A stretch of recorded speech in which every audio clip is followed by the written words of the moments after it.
Good morning students. हमने previous class में वाष्पोत्सर्जन को समझा था कि वाष्पोत्सर्जन क्या होता है। वाष्पोत्सर्जन सबसे ज़्यादा मात्रा में पत्तियों में पाए जाने वाले सूक्ष्म छिद्रों अर्थात रंध्रों के द्वारा ही होता है। तो अब हमें ये देखना है रंध्र क्या होता है, रंध्र कहाँ पाए जाते हैं। तो पत्तियों की अधिचर्म पर, इसके अलावा कोमल व हरे जो तने होते हैं उनकी बाह्य त्वचा पर छोटे छोटे सूक्ष्म छिद्र पाए जाते हैं, उन्हीं को क्या बोलते हैं, रंध्र कहते हैं। जैसे कि हम इस डायग्राम के अंदर देखें कि ये हमने बनाई है एपिडर्मल सेल। ये क्या है, अधिचर्म कोशिकाएं, सेल्स। इस अधिचर्म सेल्स पर बीच बीच में पाए जाने वाले सूक्ष्म छिद्र होते हैं, इन छिद्रों को क्या बोलते हैं, रंध्र, स्टोमेटा। ठीक है, तो यहाँ इस डायग्राम में देखेंगे अपन बिल्कुल सेंटर में जो सेल दी हुई है, जो भाग दिया हुआ है, इसको हम बोलते हैं रंध्र, जिसके द्वारा ही गैसों का आवागमन होता है श्वसन और प्रकाश संश्लेषण के समय, जबकि वाष्पोत्सर्जन के समय इसी रंध्र के द्वारा ही जल की हानि होती है। ये जो रंध्र हैं, इस रंध्र की दोनों तरफ अपन देखेंगे जो वृक्क के आकार की किडनी के समान दो विशेष प्रकार की सेल हैं जो इस रंध्र को चारों ओर से घेरे हुए रहती हैं। तो इन सेल्स को अपन, जो किडनी के समान है, इनको अपन कह सकते हैं द्वार कोशिकाएं, या शॉर्ट फॉर्म लिखे जीसी, गार्ड सेल। ठीक है, गार्ड सेल हमने कौन सा आकार बताया था, किडनी के समान वृक्क आकार। गार्ड सेल एक प्रकार से एपिडर्मल सेल ही होती है। यहाँ देखेंगे ये भी एपिडर्मल सेल है, ये भी एपिडर्मल सेल है। तो गार्ड सेल एक प्रकार से अधिचर्मी सेल ही होती है, अधिचर्मी कोशिका ही होती है। बट इसमें कुछ अंतर है जो अभी अपन देखेंगे कि अधिचर्म की जो कोशिकाएं होती हैं इसका आकार जनरली आयताकार, ठीक है, जबकि इस द्वार कोशिकाओं का आकार कैसा होता है, वृक्क के समान होता है। यहाँ पर हम देखेंगे कि क्लोरोप्लास्ट एब्सेंट होता है, जबकि द्वार कोशिकाओं में ये सूक्ष्म जो डॉट अपन ने बनाए हैं, बिंदु बनाए हुए हैं, इनको अपन बोलते हैं क्लोरोप्लास्ट। ये क्या करते हैं, प्रकाश संश्लेषण के समय प्रकाश संश्लेषण क्रिया द्वारा भोजन के निर्माण में सहायक होता है। तो हम ये कह सकते हैं कि द्वार कोशिकाएं एक प्रकार से अधिचर्मी कोशिका ही होती हैं, बट इनमें दो अंतर हैं जो अधिचर्म के अंदर नहीं है, कि एक तो इनका आकार वृक्क के समान होता है, दूसरा इसके अंदर क्लोरोफिल उपस्थित है। ठीक है, अब देखेंगे ये जो द्वार कोशिकाएं हैं, एक तो होती है इसकी इनर लेयर, एक होती है आउटर लेयर। तो इनर लेयर इसकी जो होती है काफ़ी मोटी होती है, इनर लेयर इसकी मोटी है, ये हमने बनाई, जबकि जो अवतल आकार की है तो हम यह लिख सकते हैं, ये हो गई अंतःभित्ति। ठीक है, इसका आकार ये हो गया अवतल। ठीक है, और ये कैसे हो गई, ये कैसे होती है, मोटी होती है। जबकि इसकी जो आउटर लेयर है, यहाँ लिख सकते हैं अपन, ये बाह्य पर है, बाहर की सतह, ये कैसी होगी, उत्तल आकार, और इसकी जो भित्ति होती है वो कैसी होती है, पतली होती है, थिन होती है। ठीक है, अब हम ये देखेंगे कि जब एक चीज़ और, पहले गार्ड सेल्स की चारों तरफ जो सेल होती है ये वाली, जो इन दोनों की प्रोटेक्ट करती है, सुरक्षा करती है, इनको अपन बोलते हैं सहायक कोशिकाएं। क्या बोलते हैं इनको, सहायक कोशिकाएं कह सकते हैं। इन सहायक कोशिकाओं की ये चारों तरफ भी यदि अपन को सेल बनानी है, यहाँ पर, यहाँ बना सकते हैं अपन, तो वो एक प्रकार की एपिडर्मल सेल ही होगी जो अपन को सहायक कोशिकाओं के चारों तरफ बनानी है। अब एक चीज़ हम ये देखेंगे, ये जो रंध्र है जिसके द्वारा अपन ने बताया था कि गैसों का आदान प्रदान होता है और जल की वाष्प के रूप में हानि होती है, ये सब डिपेंड करता है रंध्र के खुलने और बंद होने पर। ठीक है, अतः रंध्र खुलेगा तो गैसों का आवागमन होगा, यदि रंध्र बंद होता है तो ये सारी क्रिया बंद हो जाती है। ये रंध्र का खुलना और बंद होना ये कहलाता है रंध्र गति। क्या कहलाएगा? ये रंध्र गति कहलाता है। हम लिख सकते हैं रंध्र गति। रंध्र गति किस पर डिपेंड करती है? ये डिपेंड करती है जो जीसी होंगी, द्वार कोशिकाएं।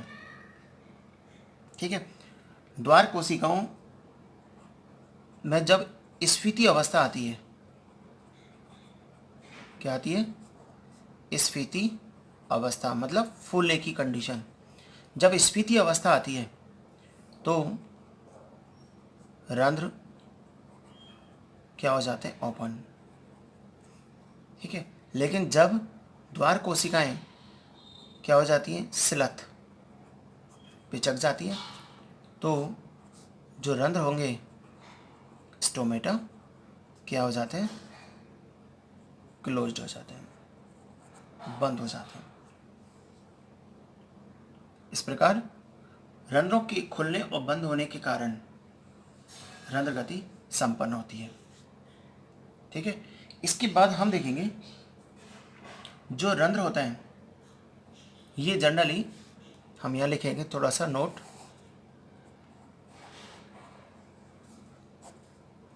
ये जो स्टोमेटा है,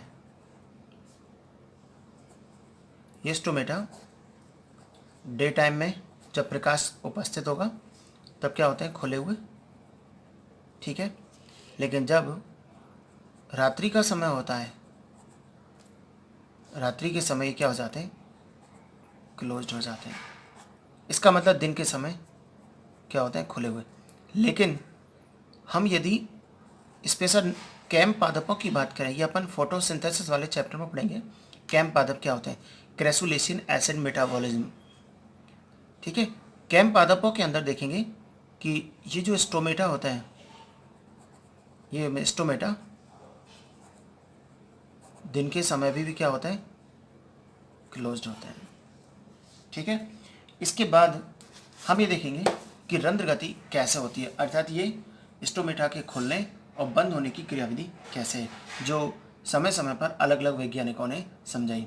फिर भी हम अलग अलग वैज्ञानिकों का कंसेप्ट तो पढ़ेंगे, बट इसमें सबसे इंपॉर्टेंट जो होगा वो लेविट कंसेप्ट आएगा। कौन सा? लेविट कंसेप्ट। तो लेविट कंसेप्ट से पहले हम एक दूसरे सिद्धांत की भी व्याख्या यहाँ पर करेंगे।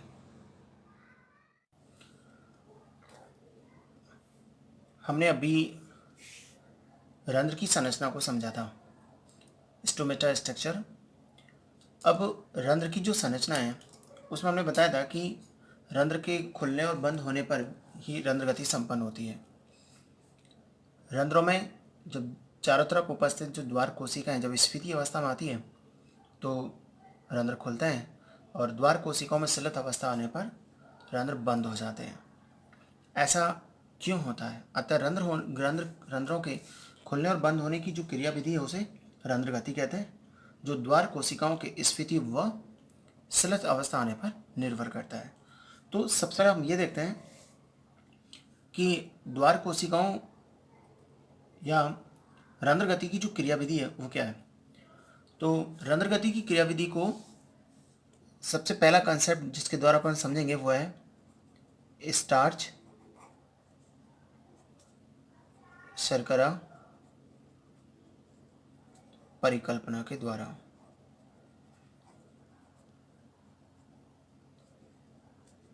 ठीक है, स्टार्च शर्करा परिकल्पना। हम जानते हैं स्टार्च जब शर्करा में चेंज होते हैं तो रंध्र खुलेंगे, और जब शर्करा स्टार्च में चेंज होती है तो रंध्र बंद हो जाते हैं। तो इस मत के अनुसार सबसे पहले एक वैज्ञानिक था जिसका नाम है J.D. सायरे, 1923। इन्होंने इस कंसेप्ट को समझाया था। कैसे समझाया स्टूडेंट्स, इसे थोड़ा ध्यान से देखेंगे अपन।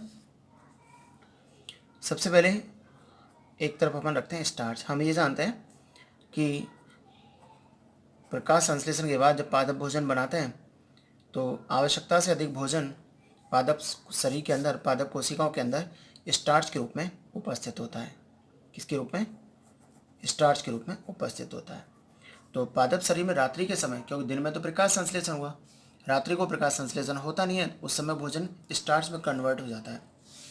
तो ये कंडीशन किसकी है? रात्रि के समय की है। ठीक है। जब दिन का समय होता है तो हम यहाँ लिखते हैं ऊपर डे टाइम। जब दिन का समय होता है तो रंध्र खोलते हैं, तो दिन के समय प्रकाश की उपस्थिति में ये CO2 का क्या करेंगे? उपयोग, CO2 का उपयोग करते हैं। हम ये जानते हैं, केमिस्ट्री में आपने पढ़ा होगा कि CO2 एक लाइट एसिडिक होता है। यदि CO2 का इन्होंने यूज कर लिया, ठीक है, क्या कर लिया? CO2 का यूज, उपयोग कर लिया, तो pH इंक्रीज हो जाता है। तो लाइट एसिडिक से इंक्रीज होगा तो समथिंग 7, ठीक है। तो pH का मान कितना हो गया? लगभग 7। किसके कारण? CO2 के उपयोग के कारण। इस अवस्था में एक एंजाइम का नाम लिखते हैं फास्फोराइलेज।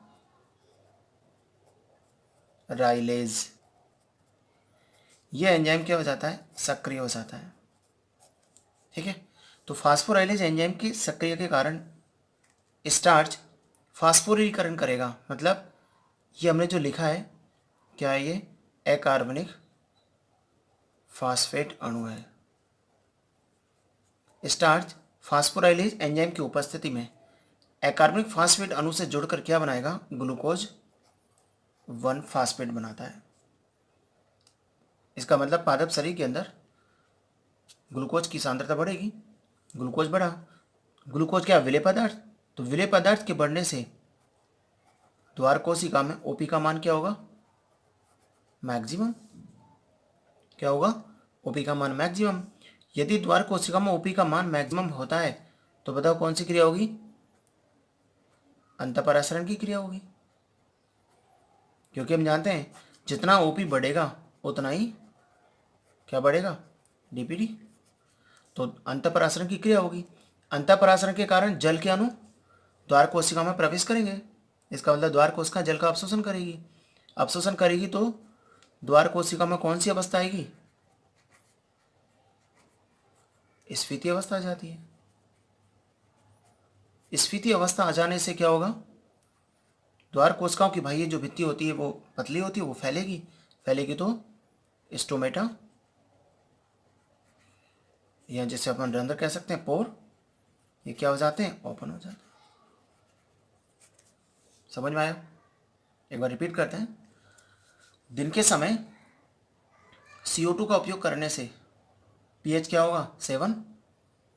तो फास्फोराइलेज एंजाइम की उपस्थिति में स्टार्च अकार्बनिक फास्फेट अणुओं से जुड़कर अर्थात फास्फोरिलीकरण द्वारा ग्लूकोज 1 फास्फेट में चेंज हो जाता है। जैसे चेंज हुआ विलेय की सांद्रता बढ़ जाती है, अतः विलेय की सांद्रता बढ़ने से द्वार कोशिका में ओपी का मान इंक्रीज होगा। ओपी बढ़ेगा मीन्स डीपीडी बढ़ेगा। तो इस अवस्था में एंडोस्मोसिस की क्रिया होगी, मतलब अंतःपरासरण। अतः द्वार कोशिका में जल का अवशोषण होगा तो द्वार कोशिका फूलेगी अर्थात स्फीति अवस्था में आएगी। इस स्थिति में रंध्र क्या होंगे? खुल जाते हैं। लेकिन जब रात्रि का समय होता है, यहाँ लिखते हैं अपन नाइट के समय। रात्रि के समय क्या होगा? प्रकाश, सूर्य का प्रकाश एब्सेंट। उस समय इन्होंने गैसों का उपयोग करना बंद कर दिया, मतलब CO2 का उपयोग करना, CO2 का उपयोग नहीं होगा। CO2 का उपयोग नहीं होगा तो CO2 की मात्रा बढ़ेगी। CO2 की मात्रा बढ़ेगी तो बताओ क्या होगा? pH इंक्रीज होगा। pH इंक्रीज होगा मतलब एसिडिक बढ़ेगा, 5 होगा। इस अवस्था में ये जो ग्लूकोज है, ये जो ग्लूकोज है वापस क्या होगा? स्टार्च में चेंज हो जाएगा। ठीक है। स्टार्च में चेंज हो जाने से क्या होगा? द्वार कोशिका में ओपी कम, मिनिमम। ओपी कम होने से क्या होगा? वही परासरण, और वही परासरण की क्रिया होने से जो द्वार कोशिकाएं होती हैं वो सिलथ अवस्था में आ जाती हैं। कौन सी अवस्था में? सिलथ अवस्था में आ जाती हैं। और सिलथ अवस्था में आ जाने से हम जानते क्या होगा? स्टोमेटा क्लोज हो जाते हैं। तो इस प्रकार स्टार्च का शर्करा और शर्करा का स्टार्च में बदलने से क्या होगा, रंध्र गति संपन्न होती है। इसे जेडी सायरे ने 1923 में समझाया था। तो स्टूडेंट्स अभी हमने देखा था कि जेडी सायरे के अनुसार स्टार्च का जब शर्करा में चेंज हुआ था तो रंध्र गति संपन्न होती है। इस क्रिया को एक स्टीवर्ड परिकल्पना के आधार पर हम समझ सकते हैं। कौन सी? स्टीवर्ड परिकल्पना। स्टीवर्ड ने समझाया था इसको। क्या बोला था कि जब ये जो स्टार्च है, दिन के समय फास्फोरिलीकरण इसमें होता है। क्यों होता है? क्योंकि CO2 का क्या होगा, उपयोग, CO2 का यूज़ होगा। CO2 का यूज़ होगा तो pH क्या होगी, इंक्रीज।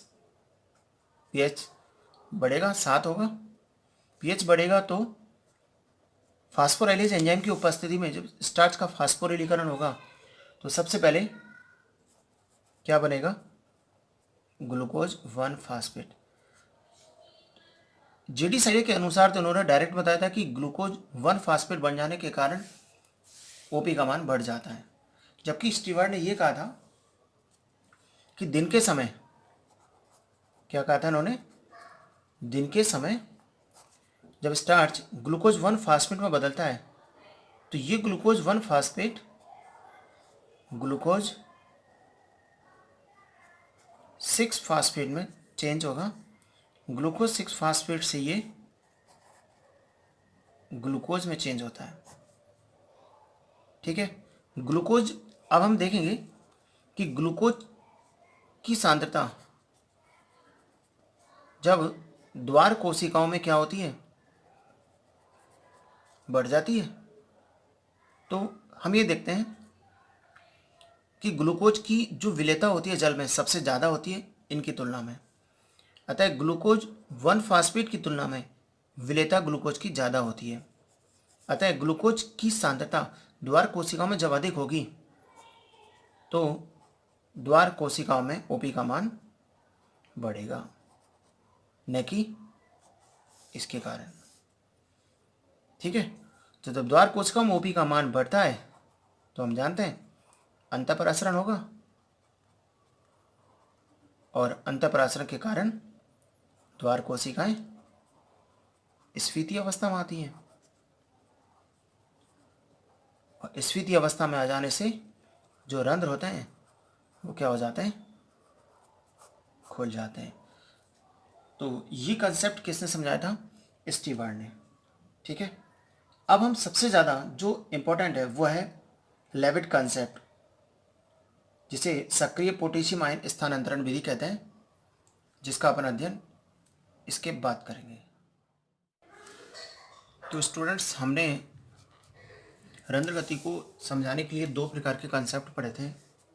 सबसे पहले पढ़ा था जेडी सायरे का कंसेप्ट, और उसके बाद पढ़ा हमने स्टीवर्ड का कंसेप्ट। लेकिन जो सबसे बेस्ट जो कंसेप्ट है वह है लेविट परिकल्पना या सक्रिय पोटेशियम स्थानांतरण विधि। ये इस विधि को सबसे पहले जापान के 2 वैज्ञानिक इमामुरा और फ्यूजिनो ने 1968 में समझाया था। 1968 में जापान के 2 वैज्ञानिक थे, एक इमामुरा और दूसरा था फ्यूजिनो। इन दोनों ने समझाया था, परंतु इसको सन 1974 में लेविट ने वास्तविक रूप से समझाया, एक्सप्लेन किया। इसलिए इस कंसेप्ट का नाम रखा था हमने लेविट परिकल्पना। ठीक है, इस लेविट परिकल्पना में क्या होता है, तो सबसे पहले जैसे कि हमने नाम लिखा है सक्रिय पोटेशियम स्थानांतरण विधि। तो स्टूडेंट्स यहाँ देखिए, जैसे ये हम स्टोमेटा की स्ट्रक्चर बनाते हैं। ठीक है, ये हमने बना दिया, और जिसे स्टोमेटा कहते हैं,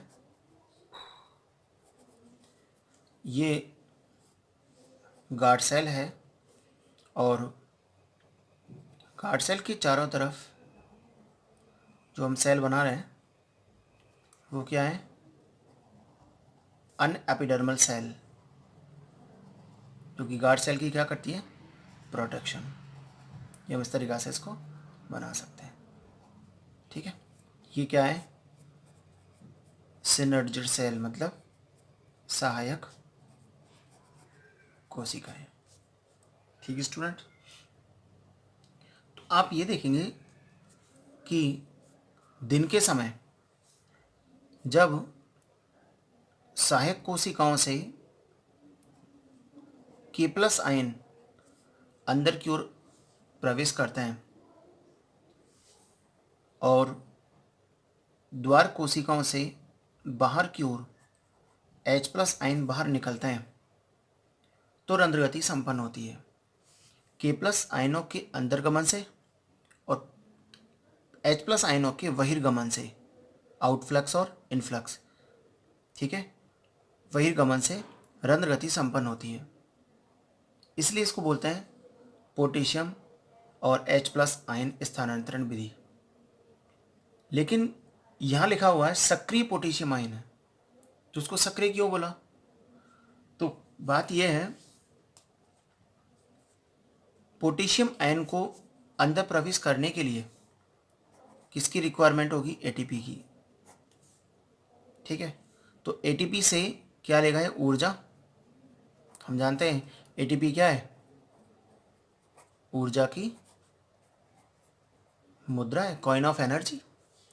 तो इस एटीपी रूपी ऊर्जा का उपयोग कर के+ आयन सहायक कोशिकाओं से द्वार कोशिकाओं में प्रवेश करते हैं। ठीक है, इस कारण इसको क्या बोलते हैं हम? सक्रिय पोटेशियम आयन स्थानांतरण विधि। ठीक है, अब बात यह है कि सहायक कोशिकाओं में ये ऊर्जा कहाँ से आई? सहायक कोशिकाओं में ये ऊर्जा कहाँ से उत्पन्न हुई? तो देखिए, जो सेल होती है, इस कोशिका के अंदर कोशिकांग पाए जाते हैं। प्लांट सेल है, ठीक है। इस प्लांट सेल के अंदर जो कोशिका, उसमें ऑर्गन्स होते हैं, जैसे हरित लवक,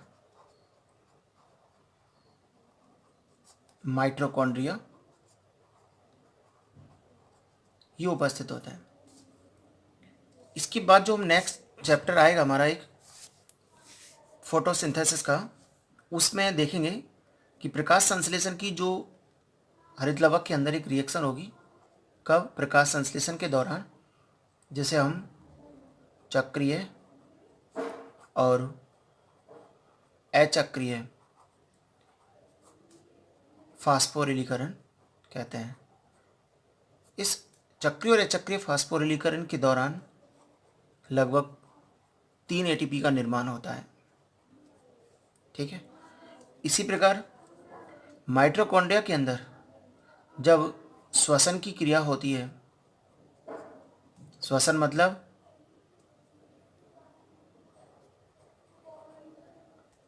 श्वसन का मतलब हम कह सकते हैं कि O2 की उपस्थिति में भोजन का ऑक्सीकरण। ठीक है, ये श्वसन वाले चैप्टर में आएगा। तो ऑक्सीडेटिव फास्फोरिलीकरण अपन कह सकते हैं। तो इस क्रिया दौरान भी एटीपी का निर्माण होता है। इसका मतलब प्लांट सेल के अंदर, सहायक कोशिकाओं के अंदर एटीपी उपस्थित होती है। तो इस एटीपी रूपी ऊर्जा का उपयोग करके सहायक कोशिकाओं से के+ आयन द्वार कोशिकाओं में प्रवेश कर जाते हैं, जिसके कारण रंध्र गति संपन्न होती है। ठीक है, जबकि H+ आयन बाहर निकल जाते हैं। यदि के+ आयन ये एनर्जी नहीं हो, क्योंकि दिन के समय प्लांट सेल के अंदर एटीपी का निर्माण होता है, लेकिन रात्रि के समय नहीं होता, ठीक है। तो रात्रि के समय यदि नहीं होगा तो एटीपी का जब एटीपी उत्पत्ति नहीं होती है तो के प्लस आयन बाहर निकल जाते हैं और एच प्लस आयन अंदर आ जाते हैं। तो हम ये लिख सकते हैं कि जब द्वार कोशिकाओं में के प्लस आउट और कौन आ जाएगा अंदर, एच प्लस आयन। ठीक है, एच प्लस आयन अंदर आ गए। यहाँ पर एटीपी का यूज नहीं होता है। तो एच प्लस आयन का द्वार कोशिकाओं में प्रवेश करना, के प्लस आयन का वापस सहायक कोशिकाओं में चला जाना, जिसके कारण जो स्टोमेटा होते हैं ये क्या हो जाते हैं, क्लोज। तो स्टोमेटा के क्लोज होने की जो प्रोसेस है वो कौन सी हो गई, इनएक्टिव प्रोसेस। कौन सी, इनएक्टिव प्रोसेस हो गई। जबकि स्टोमेटा का जो ओपन होना है किसके कारण, एटीपी रूपी ऊर्जा का उपयोग करके, और के प्लस आयन अंदर आते हैं, इन्फ्लक्स करते हैं, तो द्वार कोशिका दो स्टोमेटा खुल जाते हैं। तो वो कौन सी प्रोसेस हो गई, एक्टिव प्रोसेस, सक्रिय। इसलिए हमने इसको क्या बोला है, सक्रिय पोटेशियम आयन स्थानांतरण विधि। Clear students. अब ये देखेंगे ये प्रोसेस कैसे होती है, ध्यान से देखें।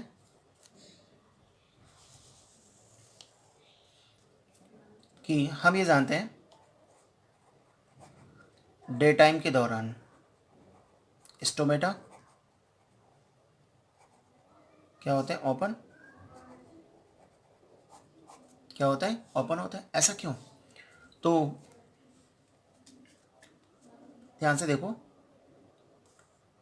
डे टाइम के दौरान जो द्वार कोशिकाएं होती हैं, हम जानते हैं दिन के समय प्रकाश संश्लेषण होता है। क्या होता है, प्रकाश संश्लेषण। और प्रकाश संश्लेषण की क्रिया में क्या यूज होती है, CO2 यूज होती है। हम ये जानते हैं CO2 क्या है, हल्का अम्लीय, हल्का अम्लीय होता है। तो दिन के समय प्रकाश संश्लेषण के दौरान जब CO2 यूज होती है तो द्वार कोशिकाओं का पीएच क्या होगा, बढ़ेगा, समथिंग 7 से अधिक, या बोल सकते हैं 7 से 8 के मध्य। ठीक है, इसका मतलब पीएच इंक्रीज होगा।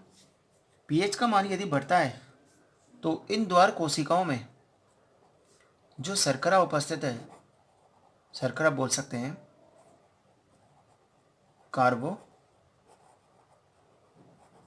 कह सकते हैं, इस कार्बोहाइड्रेट का क्या हो जाएगा, ग्लाइकोलाइसिस की क्रिया के द्वारा ये क्या हो जाता है, अपघटन। ठीक है, और क्या बदल जाएगा, पीईपी में चेंज हो जाता है।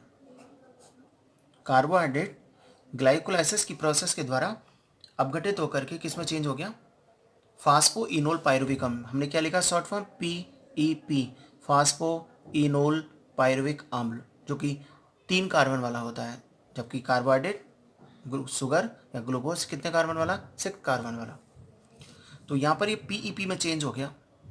ठीक है, हमें जानते हैं दिन के समय प्रकाश संश्लेषण की क्रिया है, अतः ये PEP क्या करेगा,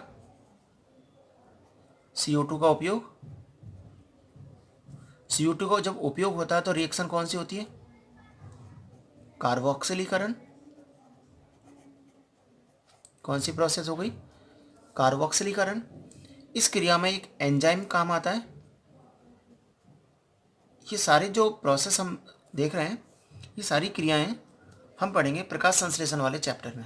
ठीक है, यहाँ पर इसको हम समझते हैं फिर भी। तो यहाँ पर एंजाइम आएगा, यहाँ तो हम लिखें कार्बोक्सिलेज,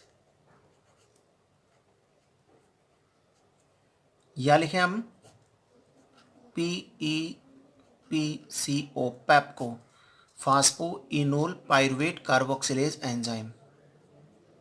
कौन सा, फास्फोइनोल पायरुवेट कार्बोक्सिलेज एंजाइम। तो इस एंजाइम की उपस्थिति में PEP कार्बोक्सिलीकरण अर्थात CO2 का यूज करेगा। हम जानते हैं ये कितने कार्बन वाला बताया था, 3 कार्बन वाला।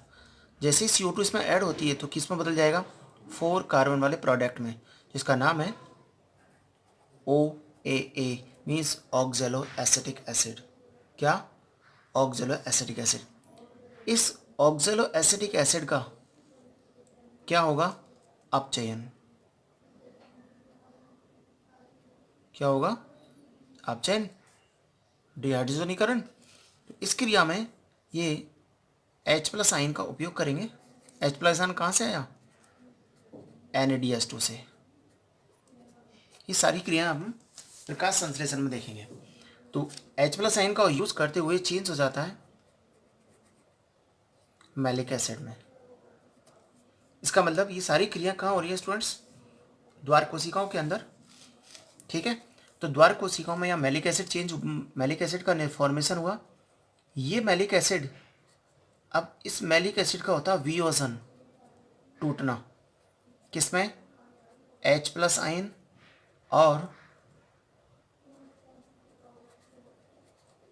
मैलेट आयन में। किसमें, H+ आयन और मैलेट आयन में। ये सारी क्रियाएं द्वार कोशिकाओं में हो रही हैं, रक्षक कोशिकाओं में होती हैं। अतः जैसे ही मैलेट आयन और H+ आयन चेंज हुए, तुरंत सहायक कोशिकाओं से K+ ATP से क्या लेगा, ऊर्जा लेकर के किस में एंट्री कर जाएगा, द्वार कोशिकाओं में एंट्री कर जाता है। और एंट्री करके किससे मिल लेगा, मैलेट से। जबकि इस H+ आयन कहाँ चले जाएंगे, सहायक कोशिकाओं में। ठीक है, तो K+ आयन द्वार कोशिकाओं में प्रवेश कर सक्रिय विधि द्वारा ATP रूपी ऊर्जा का उपयोग करके मैलेट से क्रिया करके क्या बना लेते हैं, पोटेशियम मैलेट। क्या बना लेते हैं, पोटेशियम मैलेट बना लेते हैं। ठीक है, पोटेशियम मैलेट कहाँ बना, द्वार कोशिकाओं में। तो पोटेशियम मैलेट के कारण द्वार कोशिकाओं में OP का मान क्या हो जाता है, मैक्सिमम। ठीक है, OP का मान मैक्सिमम होते ही कौन सी क्रिया होगी, अंतःपरासरण की। अंतःपरासरण होगा, और अंतःपरासरण होगा तो सहायक कोशिकाओं से जल कहाँ आएगा, द्वार कोशिकाओं में। सहायक कोशिकाओं से जल कहाँ आएगा, द्वार कोशिकाओं में। तो द्वार कोशिकाएं क्या होंगी, स्फीति अवस्था में आ जाती है। कौन सी अवस्था में, स्फीति अवस्था में आ जाती हैं। और स्फीति अवस्था में आते ही स्टोमेटा क्या हो जाते हैं, ओपन। कंसेप्ट क्लियर, एक बार इसको और रिपीट करते हैं कि दिन के समय प्रकाश संश्लेषण की क्रिया के दौरान CO2 का उपयोग होता है। CO2 का उपयोग होगा तो द्वार कोशिकाओं में pH का मान बढ़ेगा, समथिंग 7 से अधिक या 7 से 8 के मध्य। pH का मान बढ़ते ही शर्करा का विघटन होता है, जिसे ग्लाइकोलाइसिस कह सकते हैं। इस प्रोसेस को अपन रेस्पिरेशन के टॉपिक में पढ़ेंगे, चैप्टर में पढ़ेंगे। तो ग्लाइकोलाइसिस के प्रोसेस द्वारा कार्बोहाइड्रेट 3 कार्बन वाले प्रोडक्ट में टूट जाता है, जिसे बोलते हैं फास्फोइनोल पायरुविक अम्ल। हम जानते हैं रात्रि के समय श्वसन क्रिया के दौरान जो CO2 मुक्त हुई है, उसका उपयोग दिन के समय प्रकाश संश्लेषण में किया जाएगा। अतः PEP कार्बोक्सिलीकरण द्वारा CO2 का उपयोग करेगी, और इस क्रिया में भाग लेगा कौन, कार्बोक्सिलेज एंजाइम या PEPCO एंजाइम, जिसको short form PEPCO, phosphoenol pyruvate carboxylase enzyme. इस एंजाइम की उपस्थिति में PEP CO2 का उपयोग करके 4 कार्बन वाले प्रोडक्ट में चेंज होगा, जैसे क्या बोलते हैं, ऑक्जेलो एसिटिक एसिड। ठीक है, ऑक्जेलो एसिटिक एसिड का क्या होता है, अपचयन। तुरंत NADPH2 से H+ आयन लेकर किस में बदलेगा, मैलिक एसिड में। मैलिक एसिड का वियोजन होता है द्वार कोशिकाओं में, तो क्या बनेगा, mallet ion plus H+ ion. जैसे ये बना, तुरंत सहायक कोशिकाओं से ATP रूपी ऊर्जा का उपयोग करके K+ तुरंत द्वार कोशिकाओं में प्रवेश कर मैलेट से मिलकर क्या बना लेगा, पोटेशियम मैलेट, जबकि H प्लस आयन आउटफ्लक्स हो जाएगा, बाहर निकलेगा। जैसे के प्लस मैलेट से मिलकर पोटेशियम मैलेट बनाता है तो द्वार कोशिकाओं में ओपी का मान, परासन सांद्रता बढ़ेगी तो द्वार कोशिकाओं में ओपी का मान बढ़ेगा तो अंतःपरासन की क्रिया होगी, अर्थात द्वार कोशिकाएं सहायक कोशिकाओं से जल का अवशोषण करेंगी। ठीक है, इस स्थिति में द्वार कोशिकाएं स्फीति अवस्था में आती है और रंध्र खुल जाता है। तो इस प्रकार के दिन के समय जो रंध्र के खुलने की क्रिया संपन्न होती है। अब यह आता है कि रात्रि के समय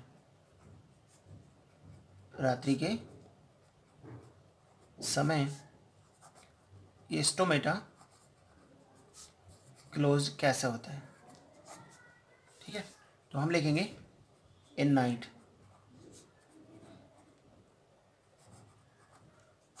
तो हम ये देखते हैं कि रात्रि के समय CO2 का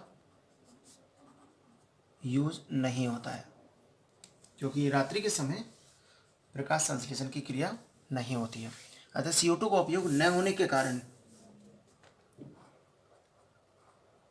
द्वार कोशिकाओं का pH क्या हो जाएगा, कम, समथिंग 5। इसका मतलब अम्लीयता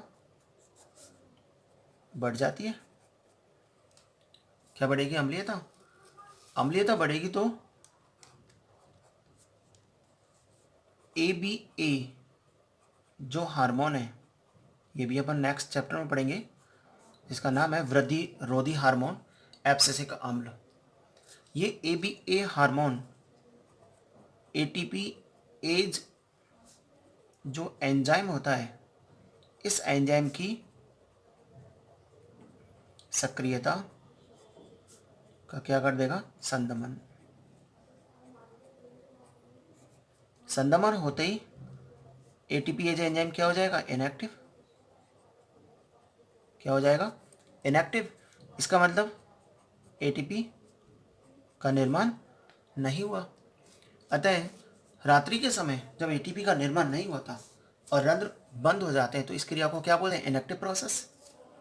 ठीक है, तो ये प्रोसेस क्या कहलाएगी, इनएक्टिव प्रोसेस कहलाती है। ठीक है, अब देखिए, जब ATP नहीं बना, ABA हार्मोन सक्रिय हुआ, CO2 का उपयोग नहीं हुआ, CO2 की सांद्रता बढ़ी, तो pH क्या हो गया, कम। pH कम होते ही, pH के कम होते ही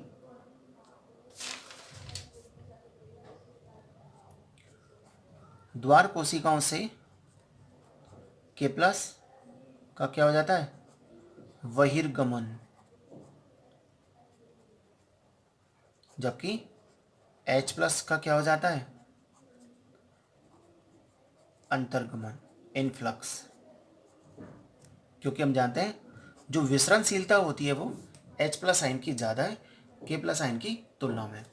अतः द्वार कोशिकाओं में H प्लस की सांद्रता क्या हो गई, सांद्रता में वृद्धि। द्वार कोशिकाओं में जब H प्लस की आयन की सांद्रता में वृद्धि होती है, अर्थात द्वार कोशिकाओं में OP का मान क्या हो जाएगा, कम हो जाएगा। इस स्थिति में एक्सोस्मोसिस अर्थात बहिर्परासरण की क्रिया होगी। बहिर्परासरण के कारण द्वार कोशिकाओं से जो जल है वो कहाँ प्रवेश कर जाएगा, सहायक कोशिकाओं में, सहायक कोशिकाओं में चला गया। इस स्थिति में द्वार कोशिकाएं क्या होती हैं, स्लथ अवस्था में आ जाती हैं। कौन सी अवस्था में, स्लथ अवस्था में आ जाती हैं। और स्लथ अवस्था में हम जानते हैं कि द्वार कोशिकाओं की जो इनर लेयर होती है वो मोटी होती है मोटी होने के कारण तुरंत दोनों द्वार कोशिकाओं की इनर लेयर एक दूसरे के पास आने के कारण जो स्टोमेटा होगा वो स्टोमेटा क्या हो जाता है, क्लोज हो जाता है। तो इस प्रकार K+ आयन और H+ आयन स्थानांतरण के द्वारा रंध्र गति संपन्न होती है। इस रंध्र गति को लेविट ने अपने आधार पर समझाया था, इसलिए इसको लेविट कॉन्सेप्ट के नाम से, लेविट परिकल्पना के नाम से भी जानते हैं। तो ये टॉपिक रंध्र गति की क्रियाविधि, कॉन्सेप्ट, रंध्र की संरचना, ये आपको समझ में आया होगा। यदि ये टॉपिक समझ में आता है तो आप इस YouTube चैनल को सब्सक्राइब करें, शेयर करें, ठीक है।